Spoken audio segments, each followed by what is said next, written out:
नमस्कार आपण समस्त को दोल पूर्णिमार बहुत बहुत शुभेच्छा।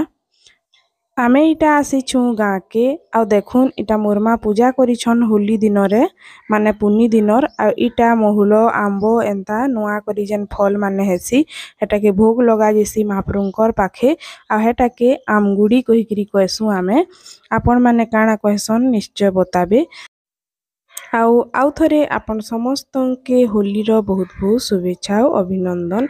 आ इटा देखुन मुन इटा महाप्रभु घरे मुड़िया मुड़ी मारुछे होली टिके टिके आमे एखन माखमु आउ होली मनामु। हैप्पी होली समस्त के बहुत बहुत होली रो शुभकामना। आमे इटा आसीछु मोर माँ घर। हैप्पी होली कह दे नमस्कार कह दे नमस्कार कह दे हैप्पी होली होली केने रंग लगैछु रंग केने लगैछु टीटी लगैछु हां तो एखन इटा हमें खाना पीना करमु। आज तो घरे सादा ही हेइछे चलुन देखमा काना काना बनैछु।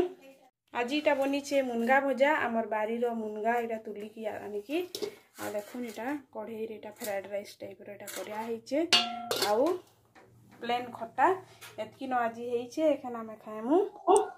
आउ इटा होचे आमर महाप्रभु घरर फोटोटा देखुन इटा मोर ससुर पठेई थिले सेने पूजा करी थिले टा इटा बापा आउ क्रिसु फेर होली लगै छन आ इटा नेहा आउ क्रिसु दुई माँ पुओ फेर होली मनै छन। आमे इन ई वर्ष रही गनु कहिकरी इने मनालु। तो आपण मान के वीडियो लास्ट रे आउ थरे हैप्पी होली। तो इने आजिर वीडियोटा मैं एंड करूछे रहली नमस्कार।